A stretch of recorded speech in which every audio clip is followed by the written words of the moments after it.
Well, welcome, ladies and gentlemen, to the 2025 South Australian Environmental Awards.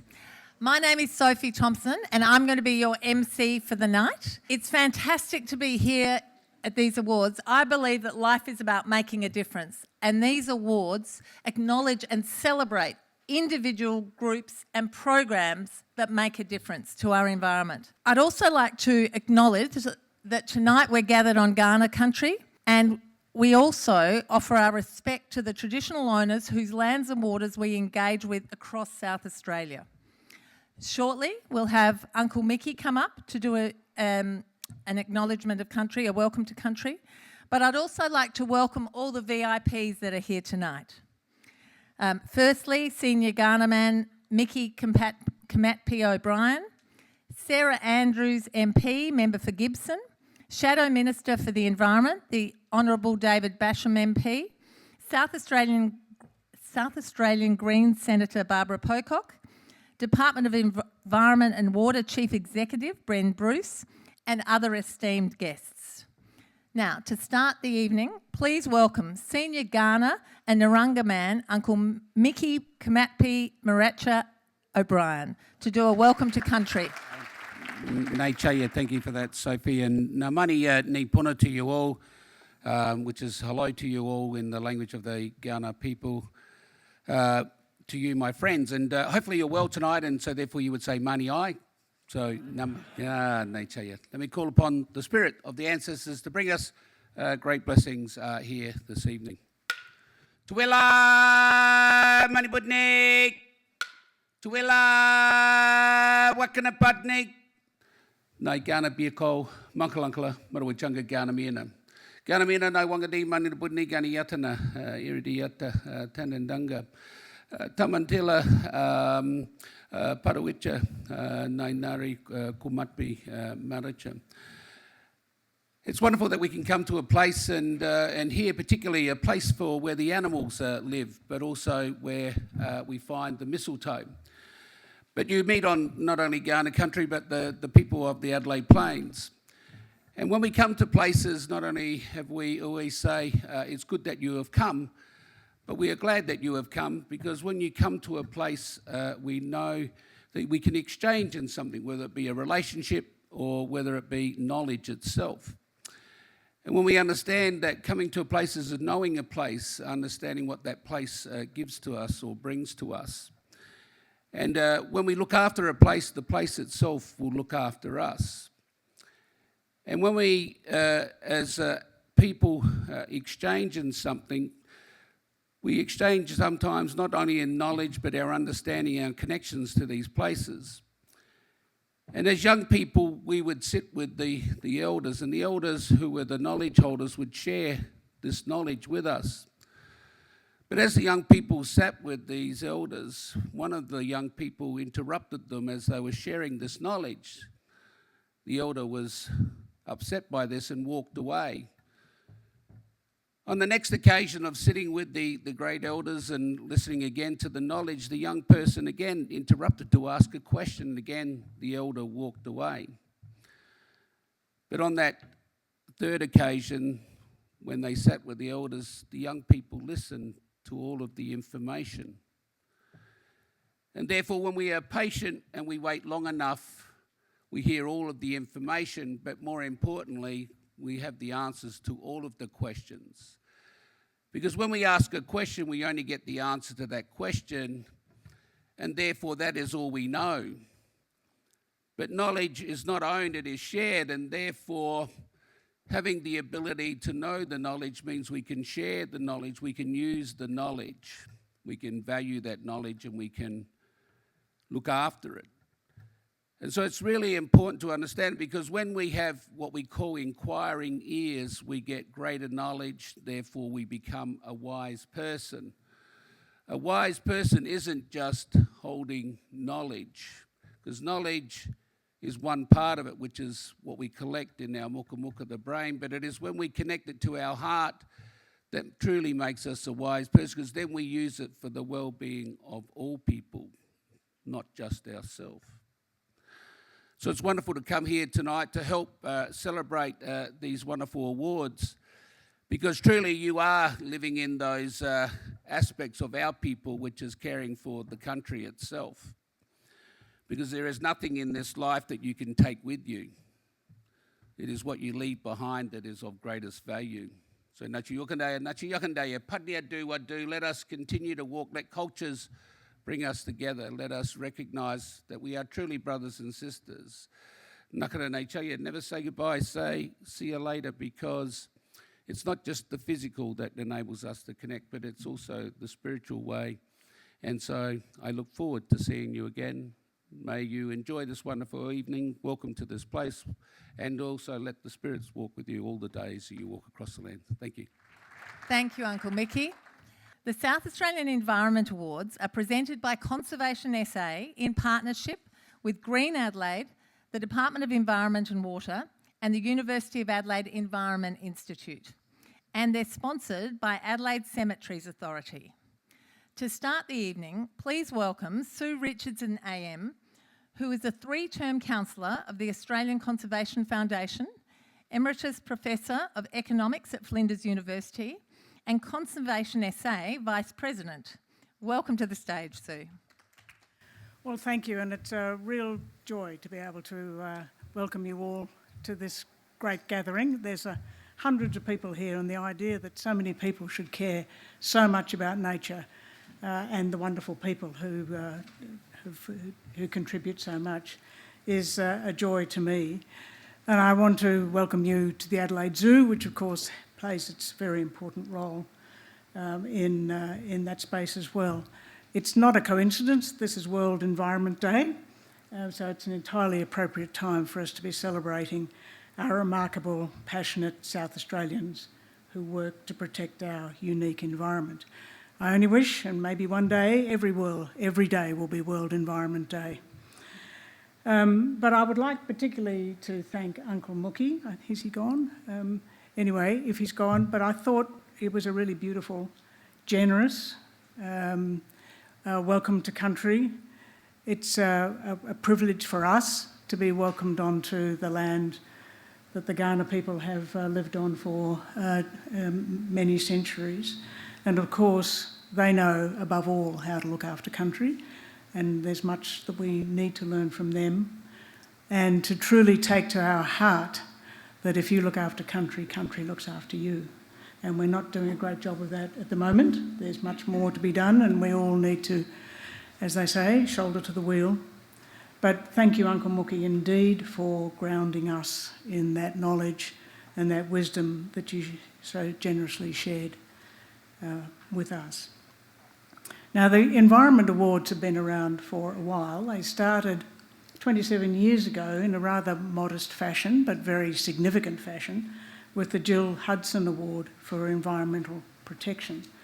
And since that time, it's grown substantially, as is evident with the number of people receiving awards today, and also the fabulous gathering of all these beautiful people who care deeply about nature and climate in this state. So now we have a number of categories that celebrate a variety of aspects of work done to protect nature, including in conservation science, in active nature protection, in community building around this, because this is a joint whole of society action that we need, and grassroots activism. We're thrilled to get a large number and extremely high quality of nominations for the awards for today, for tonight, and of course it's extremely hard to choose the best amongst the very good, but we believe that we've done that.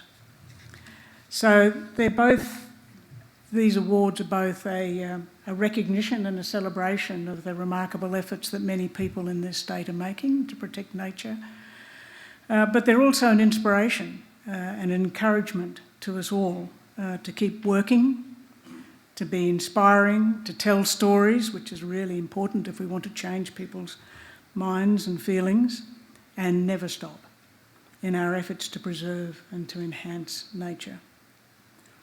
So I hope that we can make the love and protection of nature a shared, grand project that's joined by people from all walks of life, all backgrounds, all political, cultural views. This is not a peculiar responsibility for one subsection of our society. It's a job for us all, and there's every reason to think that people from a deeply varied backgrounds really do care to protect, to restore South Australia's unique and irreplaceable environment. It is, after all, a fundamentally conservative thing to do, to conserve our natural world that gives us beauty, delight, good health, and the essential foundations for a successful economy. And in doing so, to build a better future for ourselves and for the generations to come. So it's with a particular honour to me to welcome Sarah Andrews, Member of Parliament, Member for Gibson, onto the stage, representing the Deputy Premier, Susan Close. Nari Sarah Warayu, na Gibson and Angu mani nadlu tempandi nadlu Ghana yatanga impedenti. Ghana acknowledgement in Ghana language. It's my absolute pleasure to be here representing the Deputy Premier this evening to present the SA Environment Awards, to acknowledge and celebrate South Australians who give their time, expertise and passion on behalf of our precious natural environment. The Deputy Premier sends her sincere apologies for not making the event tonight. As you know, this is a highlight of the environmental calendar every year. Many of the people here in this room tonight have selflessly made significant contributions towards environmental protection. The individual and collaborative efforts of people across our state championing the causes we are recognising tonight have made an immense collective impact on our natural environment in nature protection, climate action, sustainability and care for country.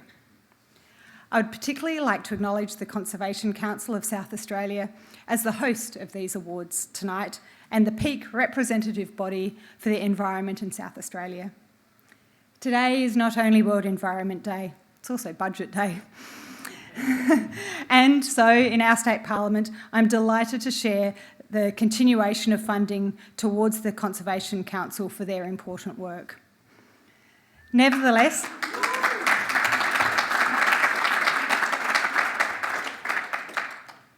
World Environment Day does provide a fitting moment to pause and reflect on what we have achieved, but also on the work we still have ahead of us and all the people working tirelessly to shape a positive future for us all.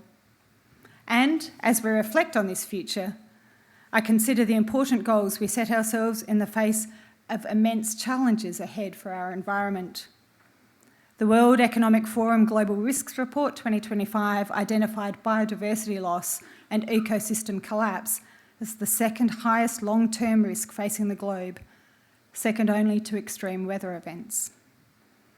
And pleasingly, just last night, South Australia's first ever biodiversity bill passed the lower house of our parliament.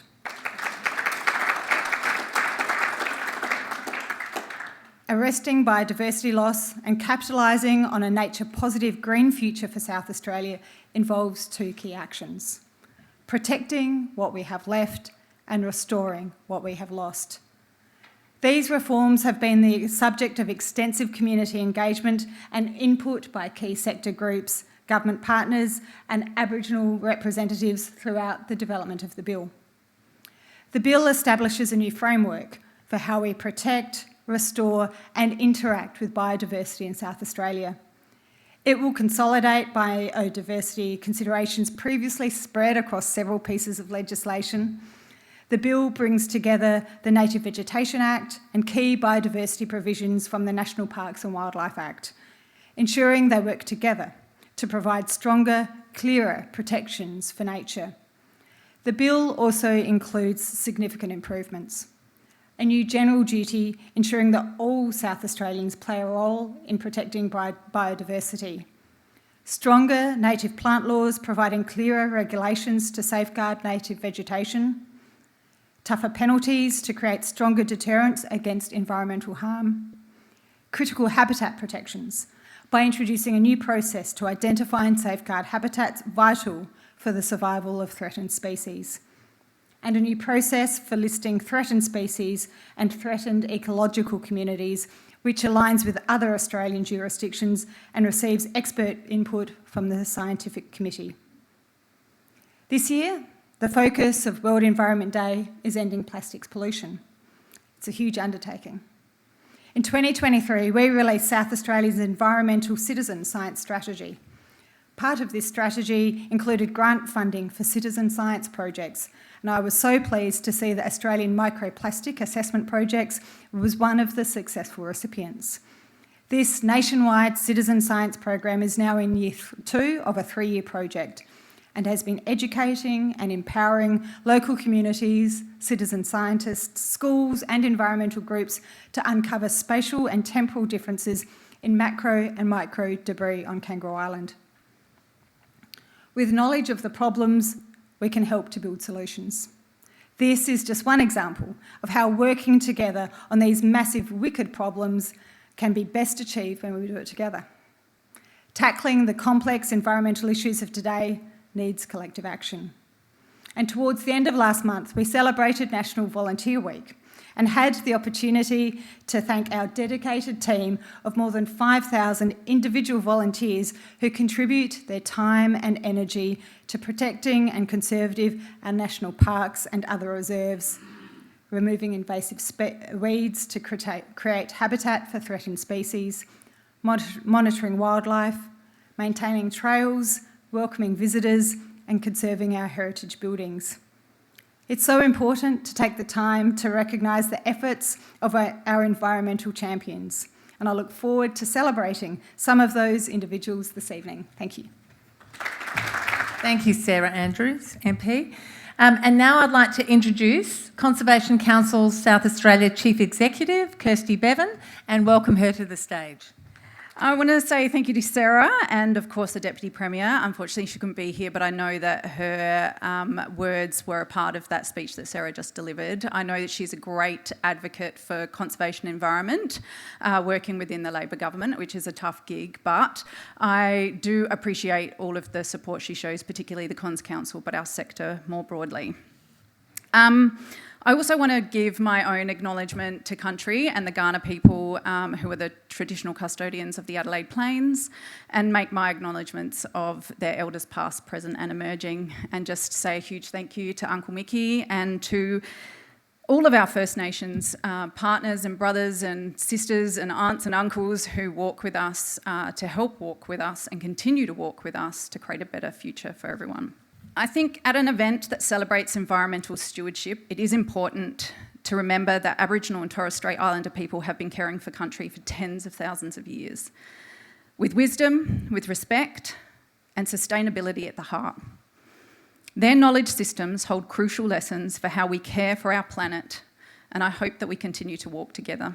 I hope that we can walk towards a future that honours both the land and its First Nations people. As Sue mentioned earlier, on World Environment Day, we come together to celebrate these awards and the amazing individuals and who can dedicate their time, their lives, often their families, in order to improve and work to make progress in our environment, conservation, protection for the future. But I also want to just bring a little bit of honesty around why this work is so urgent. So South Australia, like the rest of the world, is facing growing environmental pressures. Climate change is no longer something that we look at as a threat for the future. It's here, we see it, whether it's with rising marine temperatures and algal blooms that are causing a grave amount of danger for South Australia, more frequent and intense weather events, bushfires, coastal erosion, drying rivers, biodiversity loss. None of these are abstract warnings. They are lived realities for many South Australians, for our farmers, for our wildlife, for biodiversity, and our vulnerable communities. But the state of our environment is actually a mirror of our choices. As governments, as business, but also as independent individuals. Now, these challenges are significant, I know, And I really want to highlight that tonight is a reminder that we're not powerless. In fact, our power, particularly in South Australia, is our ability to come together. And I was really, really humbled when the heads of all the Cons Counts of Australia got together at the beginning of this week, and we said, we have to do something about this decision around Woodside and expanding the gas. We have to do something. Let's create a national day of action. And we went, with less than 24 hours, let's call on the people in each of our states and territories and see if they'll come together and stand with us. And in South Australia, we had the biggest following of people that came out and stood with us on the steps of Parliament with less than 24 hours notice. Now, if that is not the strength of South Australia to have our loud and proud voice for what we won't stand for the future of our nation.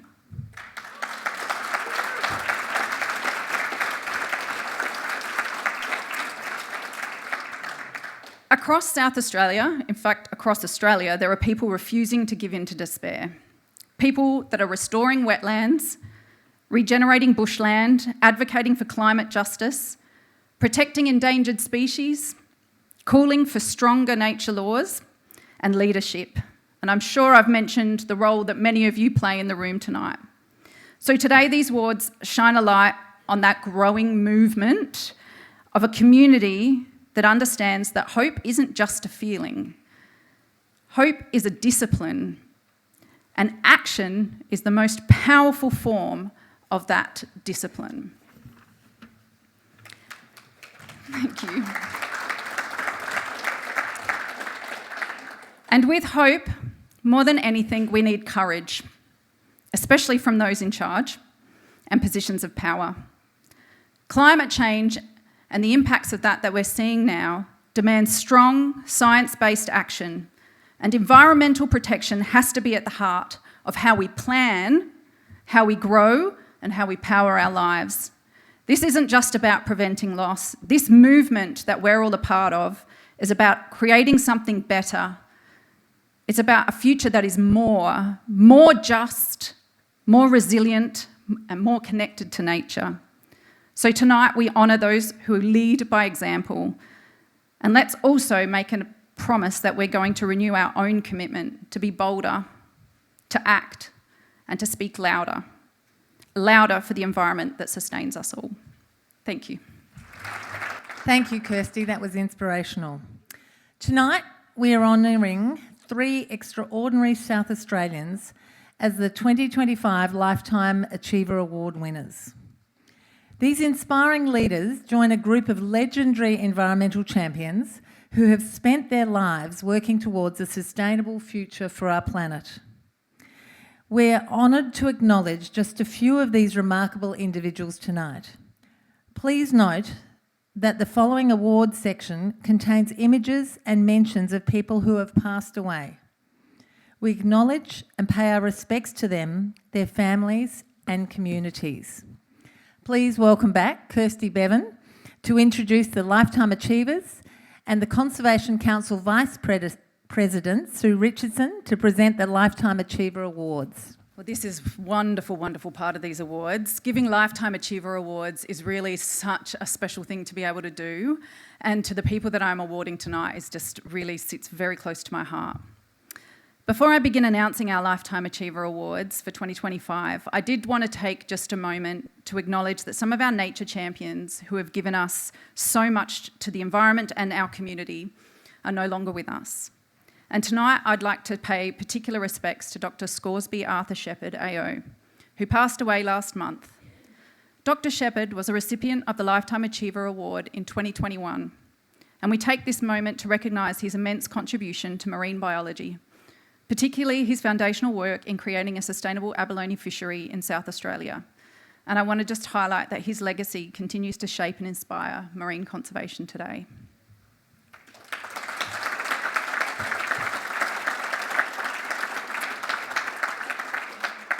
So as mentioned, these are in no particular order, but it is my absolute pleasure to award our first Lifetime Achiever Award to Peri Coleman. But salt marshes, now they're my my heart place. So my very first memory as a child is in the salt marshes of northern France, and they're not like South Australian salt marshes. They're rice grass, spartina, and as the wind goes, they wave. When I first came to Australia, we only actually had a couple of species of samphires that we had names for. We just lumped them all in together, small, green, can't see it. And then over the years, we've gradually discovered that there are a much larger diversity and that they respond to a whole range of different features in the landscape. It's hard to realise it's a lifetime. It is, of course, a lifetime, but you know how you never ever get past 16? So it doesn't feel, it still feels like it's still to come. So that's, yeah, but it's mind-blowing. I'm amazed that anyone should think that I had actually achieved anything wandering around in the salt marshes.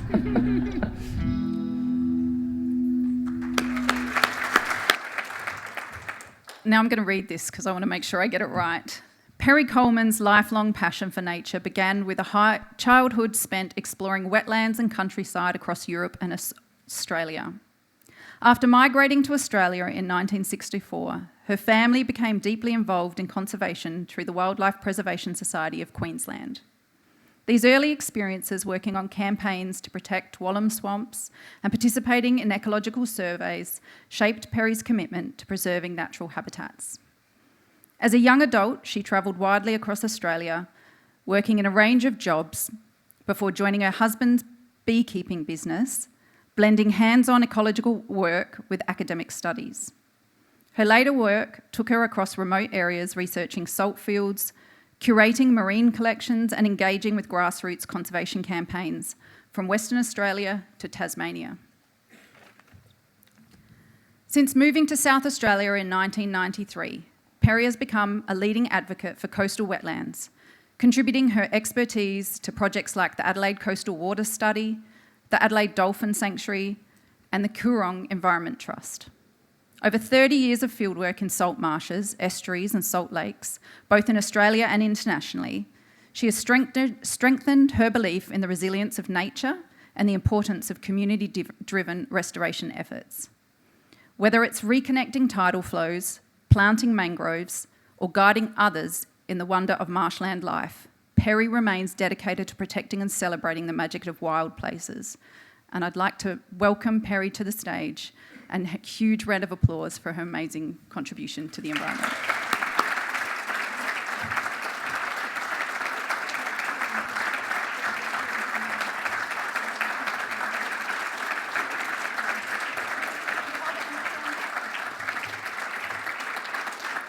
Hard to pass. All right, we've got to move on.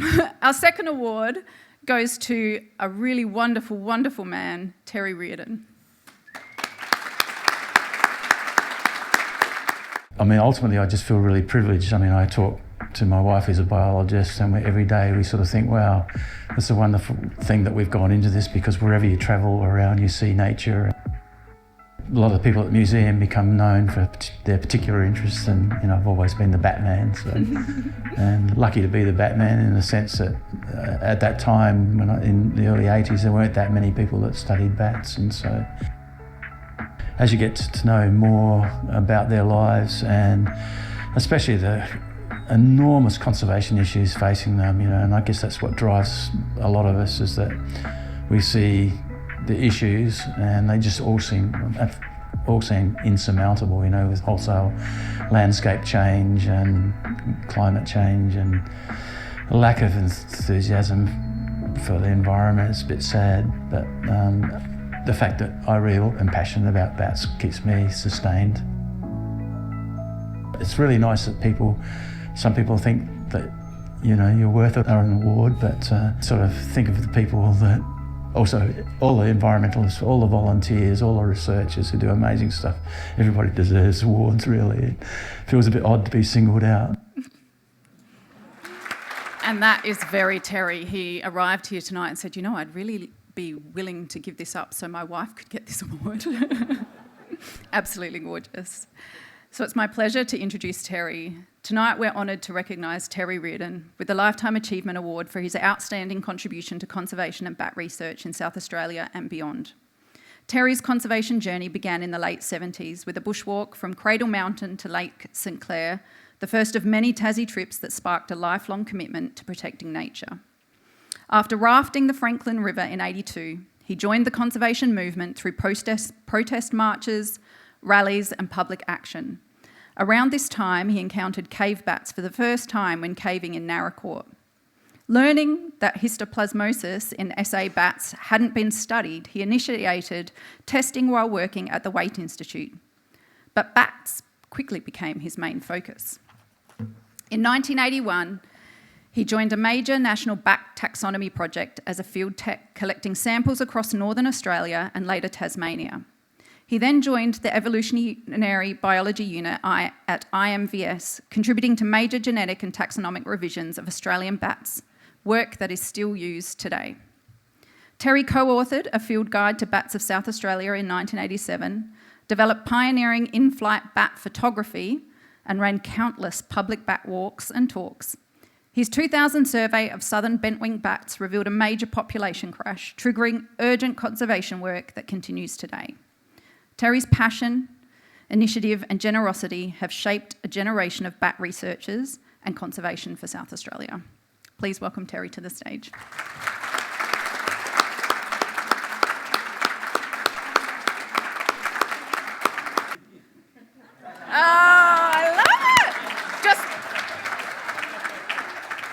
Terry's wife was my lecturer at uni, and I used to babysit his kids and go on far trips with his wife down the Coorong, and I'd always rock up at his house and there was this mad mental emu that used to chase you out the car. It was crazy. Okay, our final award recipient for Lifetime Achievers. Of course, not all of our pioneers are still with us, but it's important we're able to acknowledge those who have passed away. And our final Lifetime Achiever Award, which is my great pleasure to talk about, is Georgina Williams. I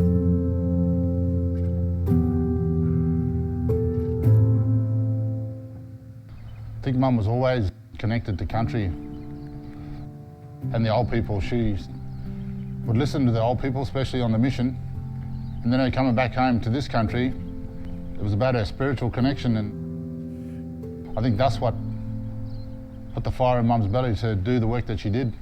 It was her life's work, about bringing the people home and waking the people up, but also drawing the spirit and the story up out of the ground on the country. So she wanted us all to be connected, especially my family, our family, her children, to be connected to culture and our country. You know, the sad thing about that is that she's not here to receive that, to be recognised and to feel that, you know, inside of herself. And for me, I have to carry that. That's a legacy I've got to continue, not just for me, but for her grandchildren and that too, and the ones who are still coming. I think she'd be smiling, really. But also saying to me, come on now, keep going then, my son. Keep going, my grandchildren. Here, look, come on, there's more work to be done.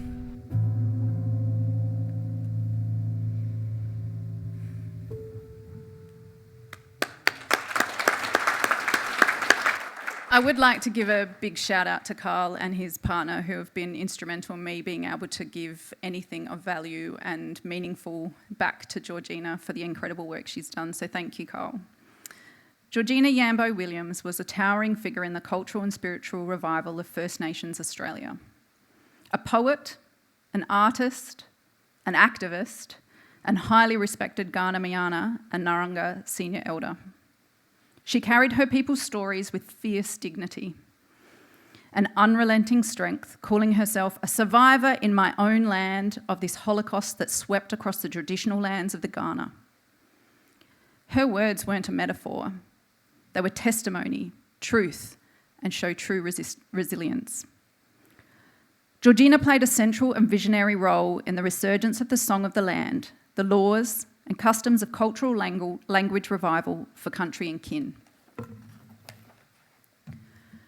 Her leadership extended far, and she dedicated her life to protecting the sacred places that were constantly under threat, opposing urban development that threatened to desecrate sacred sites, including the dreaming track of the song I can't pronounce it, Tirabuk, along the Fleurieu Peninsula. I tried several times. Her advocacy ensured that these cultural landscapes were not forgotten, commodified or lost. Georgina's influence extends across the arts, community projects, cultural consultancy, design and political advocacy. She co-designed the Living Ghana Cultural Centre and the Djibouti Gateway at Warapinga in collaboration with Phillips Pilkington Architects so that her people and coming generations could come home again. Her wisdom and courage shaped not just policy in place, but she shaped people. She mentored generations, stood as a wisdom holder of memory, and reminded everybody who met her that her Aboriginal history is not a relic, it is living, breathing, and sovereign. She once wrote, and I quote, "Our continuous spiritual development is a result of the destruction of our sites and stories, song and dance now being reconstructed as commodities for sale. When the First Nations people are denied their spiritual life, our Mother Earth suffers, and our miseries reflect that." And these words defines her worldview and her legacy of healing both people and planet through cultural truth and spiritual integrity. Please welcome Georgina's son, Carl Teffler, to the stage to collect the Lifetime Achiever Award.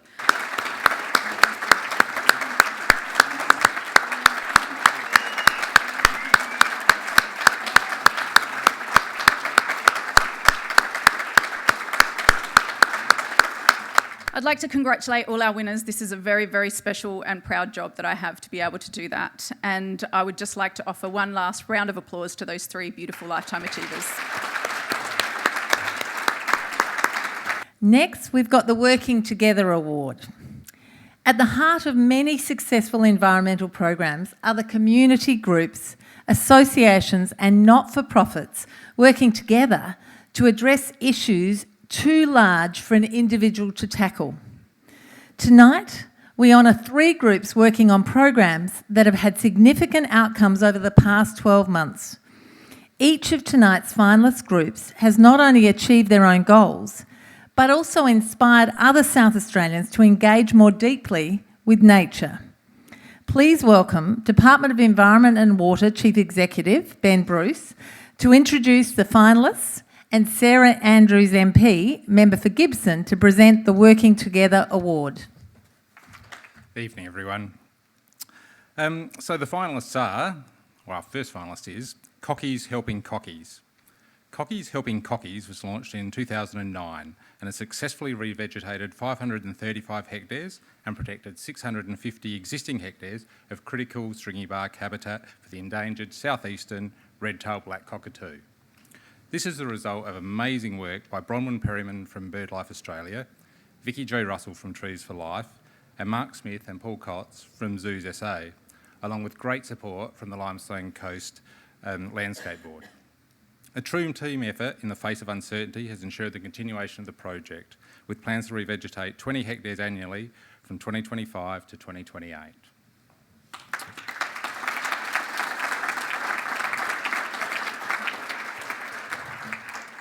Our second finalist is OzFish Unlimited, Seeds for Snapper SA. OzFish Unlimited Seeds for Snapper initiative has restored over 2.3 hectares of Posidonia seagrass meadows in South Australia over the past 5 summers through a collaborative, community-driven approach. By mobilising volunteers, researchers and conservation partners, the project has successfully collected and replanted over 60,000 seagrass seeds across the restoration sites on the Adelaide and Fleurieu coasts. This initiative exemplifies the Working Together Award by uniting communities and partner organisations in restoring critical marine habitats, ensuring long-term environmental and community benefits.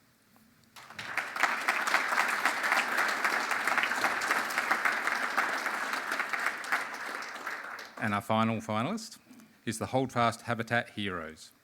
The Holdfast Habitat Hero Council volunteers have been advocating and actively working in the city of Holdfast Bay dunes since 2003.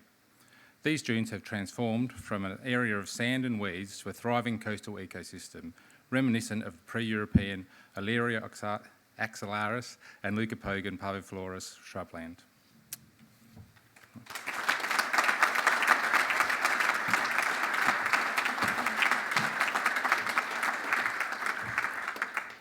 And the winner of the 2005 Working Together Award is OzFish Unlimited, Seeds for Snapper SA.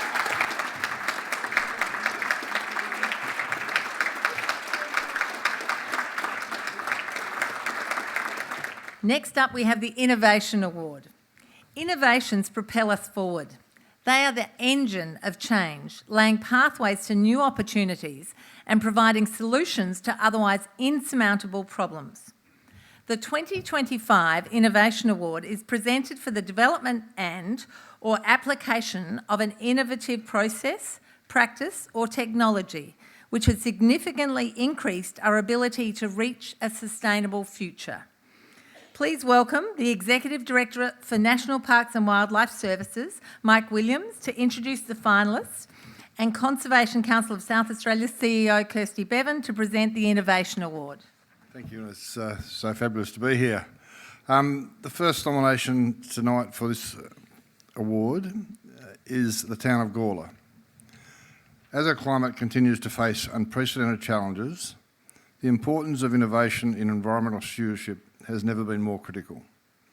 Witnessing the trials faced by South Australians' housing crisis and the exponential growth in residential land developments, the town of Gawler has recognised the need for innovation in how local councils protect trees and enhance their urban environment. In 2024, the council adopted strategic and operational documents which prioritise a comprehensive tree management to support a cooler, greener and more livable Gawler.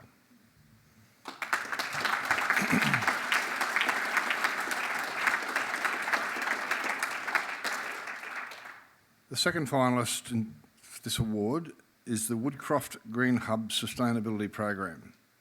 Since its redevelopment over a decade ago, using sustainable design principles, the Woodcroft Community Centre has become a beacon of sustainable living in the city of Onkaparinga, inspiring the community to reduce their environmental footprint.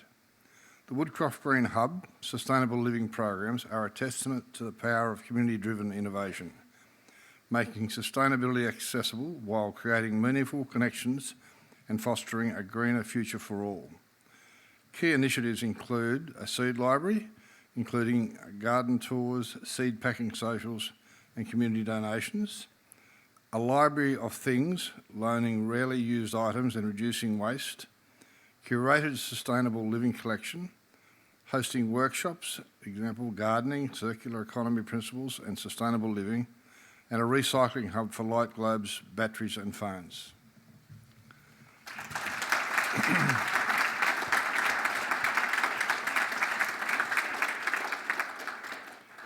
The third finalist is Dr. Jake M. Robinson and Professor Martin Breed. Soil is the foundation of terrestrial ecosystems, supporting biodiversity and food security. Yet 75% of the world's soils are degraded, threatening ecosystem resilience. Jake and Martin's pioneering research in soil ecoacoustics, using sound to monitor soil health, and sonic stimulation, using targeted sound waves to enhance microbial activity for ecosystem restoration, is transforming how we assess and restore degraded soils. These innovations are non-invasive, scalable solutions for sustainable land management, with global applications in conservation, regenerative agriculture and ecosystem restoration, positioning South Australia as a leader in cutting-edge environmental science.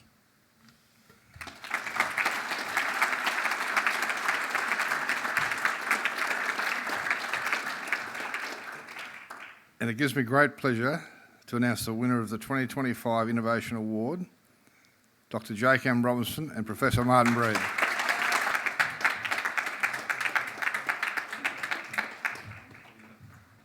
So now we have the Young Achiever Award. The Leaf Justin Young Achiever Award recognises the dedicated young people who are committed to improving environmental outcomes for our state.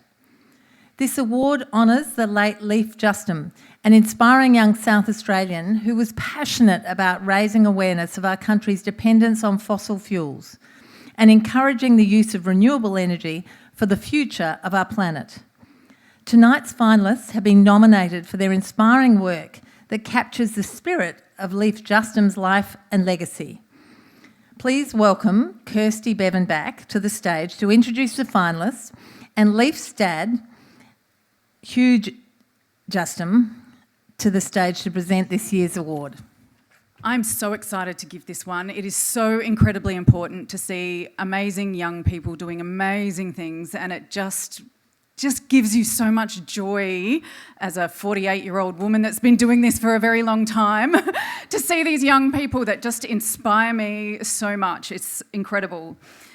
So I'm going to introduce the three finalists. The first one I introduce is Jordan Ellis. Jordan Ellis is an Adelaide-based photographer and filmmaker dedicated to documenting grassroots environment and social justice activism in South Australia, using visual storytelling to amplify voices and drive awareness.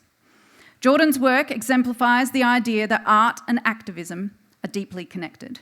Echoing the words of Tony Cade Bambara, the role of the artist is to make the revolution irresistible. Geordie's ability to photograph powerful moments reinforces the importance of collective action in addressing current and future challenges.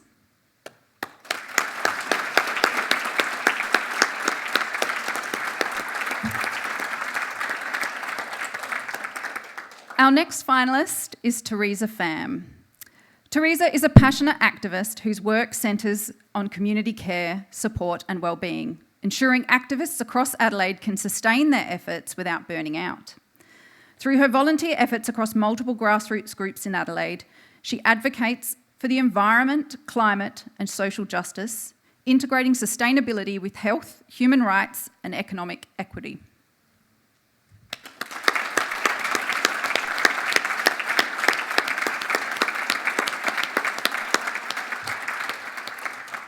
And our third finalist for tonight is Django Lewis Westmoreland. It's my absolute pleasure to introduce. I was luckily on a panel for the David Attenborough 99th birthday with Django, and he is just such an inspiration. Django has demonstrated an ongoing commitment to advocate for and protect ecosystems and bird life across the Fleurieu Peninsula, Coorong, Lower Lakes and Murray Mouth regions. His dedication to environmental conservation at just 16 years old has already made an incredible impression on both his peers, on the community and environmental professionals as myself. Django has demonstrated leadership in youth environmental advocacy as an active member of the South Australian Youth Environment Council, serving as a member of 3 out of 4 years, a role in which he has fostered a community of passionate students who share his dedication to conservation. And it's my pleasure to announce the winner of the 2025 Leif Justum Young Achiever Award is Django Westmoreland.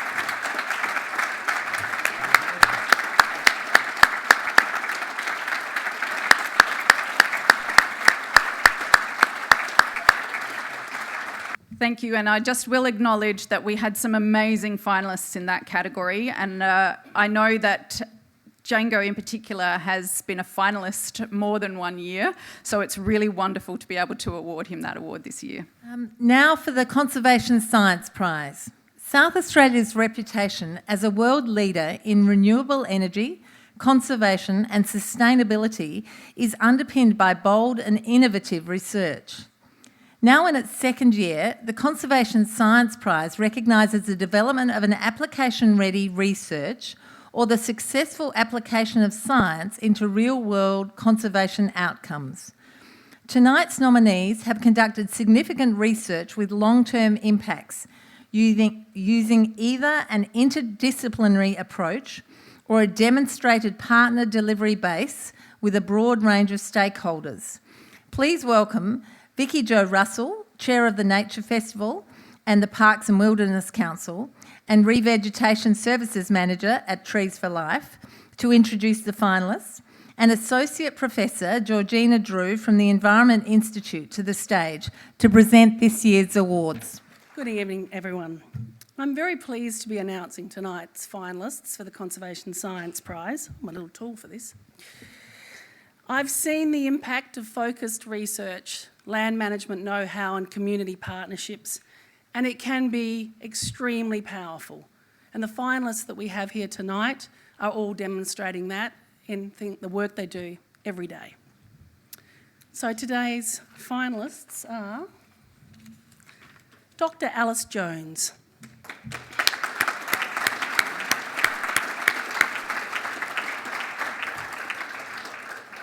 Dr. Alice Jones is a marine ecologist in South Australia, specialising in conserving and restoring coastal ecosystems. Her research focuses on the benefits of blue carbon habitats like seagrasses and their economic and ecological values. And her work aims to influence government and private investment in their protection.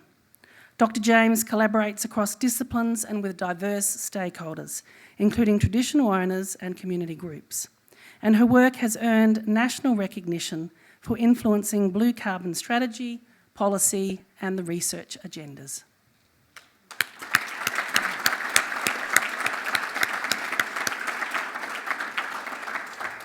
Our second special finalist, Dr. Mary Retallack.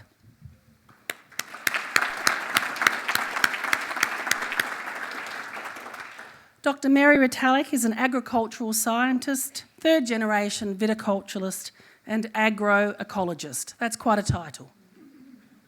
She is the Managing Director of Retallack Viticulture Pty Limited and is recognised internationally as a certified practising agriculturalist and leader in the field of agroecology and the use of native insectary plants.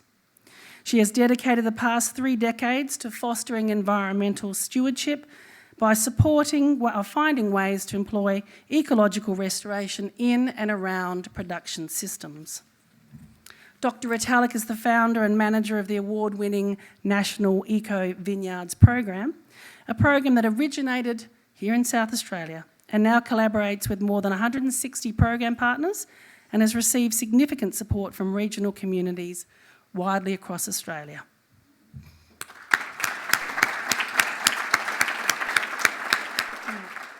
I'd like to congratulate Dr. Alice Jones.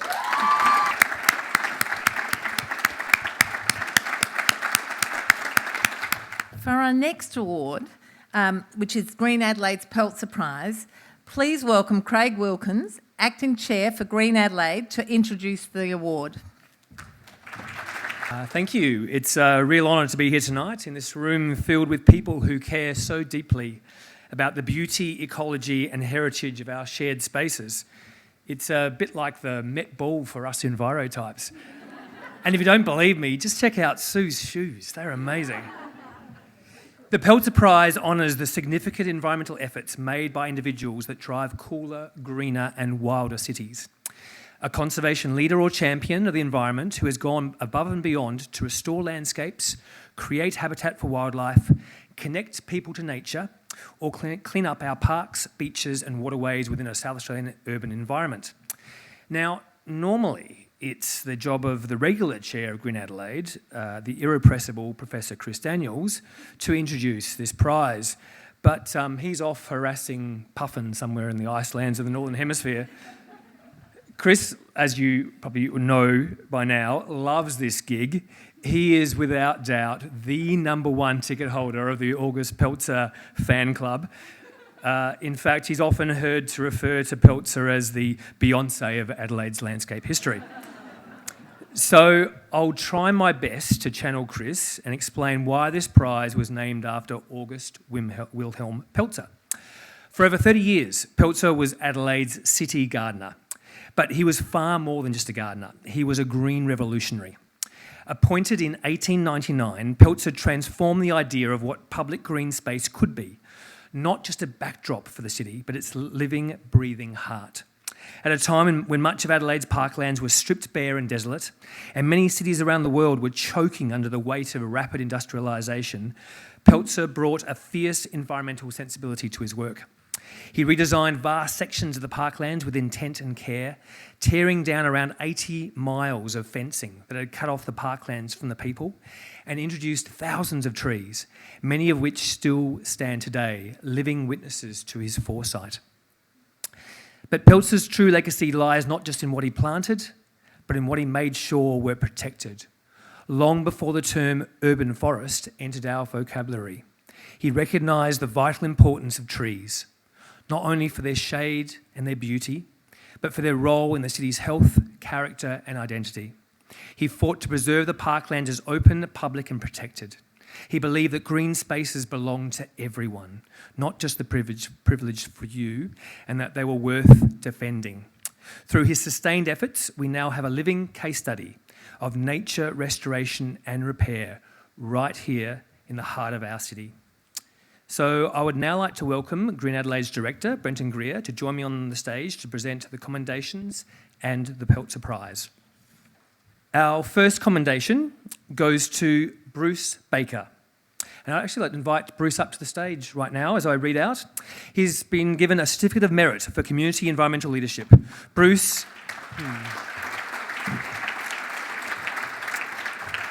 Bruce has been actively involved in teaching, organising and promoting lifelong learning about the environment for at least 50 years within the school environment, tertiary institutions and a myriad of community groups.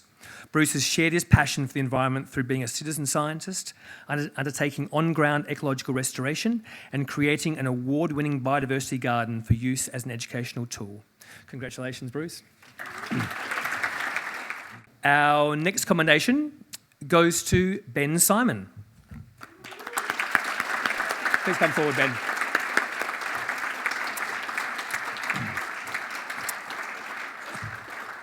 Ben has been awarded a Certificate of Merit for Coastal Ecosystem Restoration.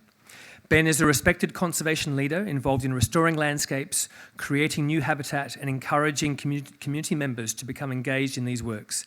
His efforts with the Second Nature Conservancy and looking after coastal environments around Goolwa and Middleton on the south coast with Goolwa Coast Care make him a worthy mention in this category.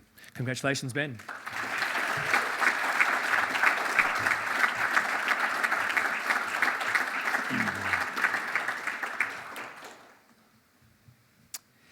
The third commendation goes to John Fargher. And I'll actually invite John's colleague and Narrandjeri Elder Mark Kumutri to accept the Certificate of Merit on John's behalf. Welcome, Mark.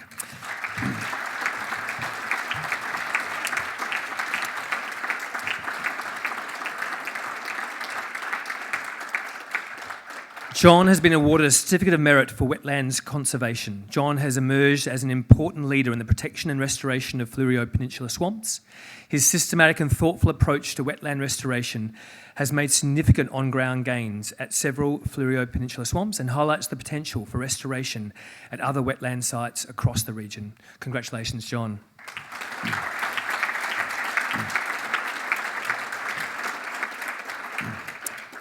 Our next commendation is awarded to a frequent flyer, to Dr. Jake Robinson.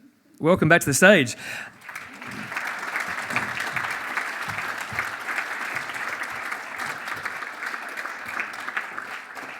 Jake has been awarded a Certificate of Merit for Ecosystem Restoration Science. The research, engagement and communications works being undertaken by Jake will lead to much practical action across Adelaide's urban ecosystems. His pioneering work in soil ecoacoustics and microbiome science has begun to influence policy development and conservation efforts that include the Adelaide Parklands and the Next Generation Biodiversity Monitoring Plan. Congratulations.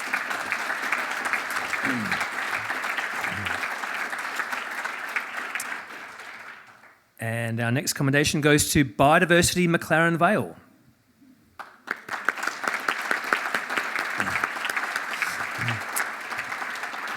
They've been given a Certificate of Merit for Community Activated Landscape Restoration. This community group is doing amazing work on the southern fringes of Adelaide by removing invasive weeds from creek lines and re-establishing connected native vegetation across the fragmented landscapes of the Wollonga Basin. They partner with community, industry and government by sharing a vision of an environmentally resilient region supported by an active and caring community. Congratulations.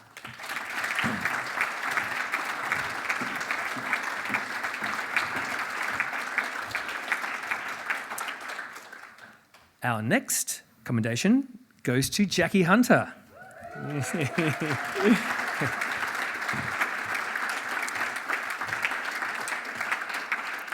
Jacqui is a passionate environmental educator, event manager, artist, community member, bush block steward, permaculturalist and parkland advocate. Jacqui loves to organise events and programs that bring people together in creative and inspiring ways in nature, and her care, creativity and talent has been a highlight of Nature Festival in its first 5 years, reaching and delighting many Adelaideans. Her impact is already significant and we can't wait to see what's next. Congratulations, Jacqui.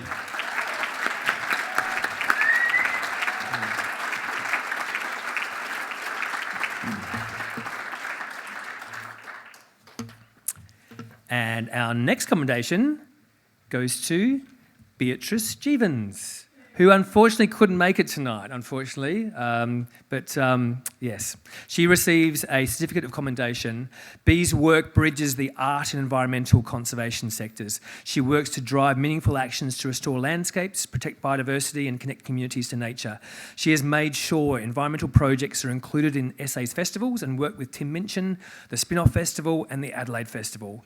Her work to connect nature-based solutions with SA's superpower of the arts makes her worthy of receiving a commendation in the Pelzer Prize Award.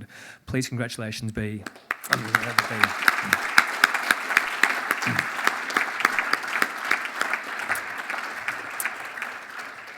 And now it is my very great pleasure to announce the winner of the 2025 Pelzer Prize, Dr. Philip Roetman.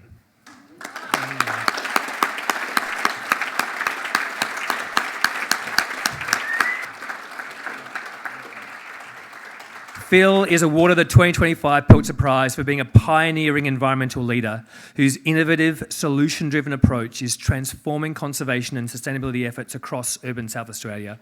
Through his work with the University of Adelaide and now with the City of Burnside,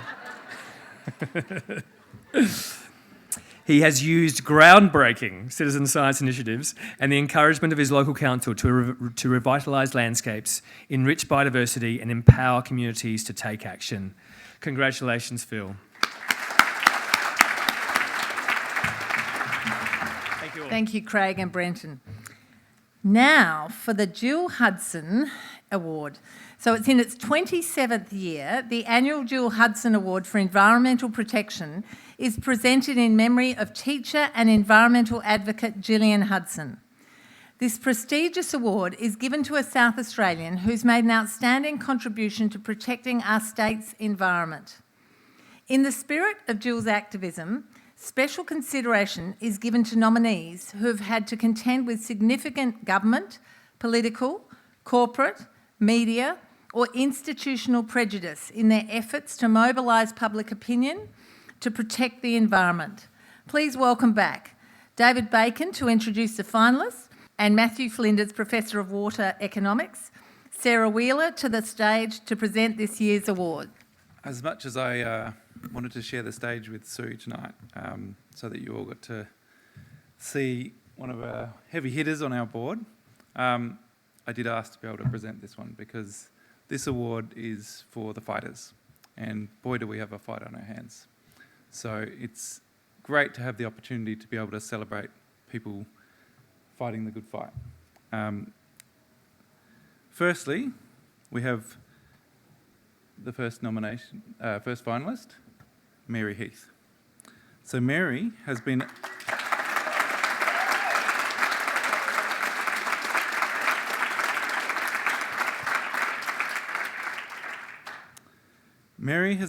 a driving force in South Australia's climate movement, co-founding Extinction Rebellion South Australia, Rise Up Singing, and Rising Tide, just to name a few. And fostering a strong, connected activist community. Mary embodies a broad approach to environmentalism, one that integrates large-scale activism, community education, generational equity, and practical sustainability, whether through coordinating mass mobilisations, mentoring emerging activists, and the activists do see Mary as, you know, the auntie or the wise elder, facilitating workshops or teaching those around her to knit, sew and repair. Her impact is profound and far-reaching. South Australia's climate movement is stronger because of her leadership, and she continues to inspire and empower those around her to take action for a just and sustainable future.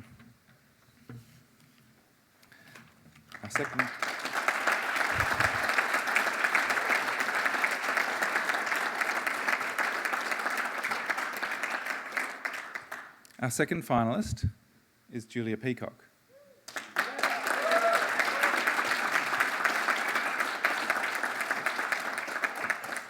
Julia is an extremely hardworking and dedicated advocate for nature.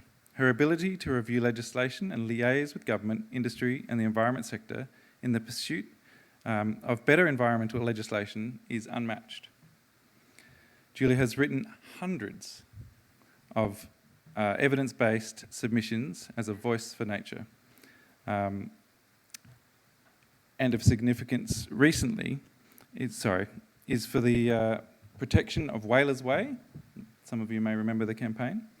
And in the pursuit of better environmental protection and outcomes with the new SA biodiversity legislation. Sorry, our printer's been a bit on the fritz and it's a bit smudged. Julia methodologically addresses the legislative framework and references evidence in the pursuit of stronger laws and liaises with universities, the sector and community in her response. She has stood in Parliament and on the steps of Parliament and deserves to be recognised in her fight.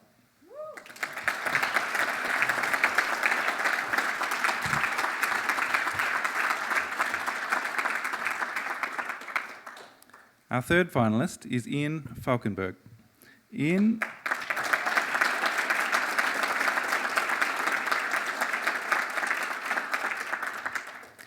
has been actively involved in conservation management for many years, has made a constant and invaluable contribution to the environment and has displayed qualities of integrity, reliability, commitment and passion. In collaboration with other conservationists, many positive environmental outcomes have been achieved with Ian's tireless efforts. A lifelong champion for the environment, Ian has dedicated his time and energy to restoring landscapes, creating habitats for wildlife and connecting people to nature.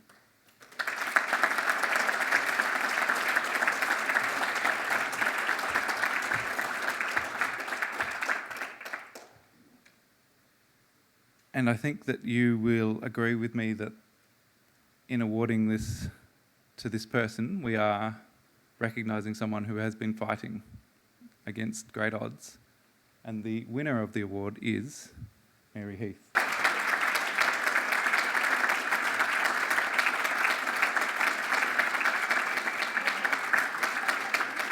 And a little end note, so this is our last award. Mary actually played a large role in me standing here.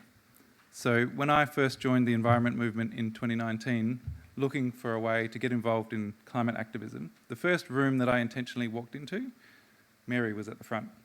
So thank you, Mary. Well, that concludes our award night. We've had some amazing inspiration and you can feel the energy in the room, which is fantastic. But obviously, we've got to make sure that doesn't dwindle, and I know it won't. And, you know, everyone's just got to not only take this energy out to others that are not yet converted, but also continue with their own passions. So I'd like to thank the event partners. We've got Conservation South Australia, Green Adelaide, Department for Environment and Water, the University of Adelaide Environment Institute, and sponsor Adelaide Cemeteries Authority. More thanks goes to Sarah Andrews MP, member for Gibson, Uncle Mickey O'Brien, the judging committee, the team from Conservation SA behind the scenes. Absolutely. And another huge round of applause for all the winners and all the finalists.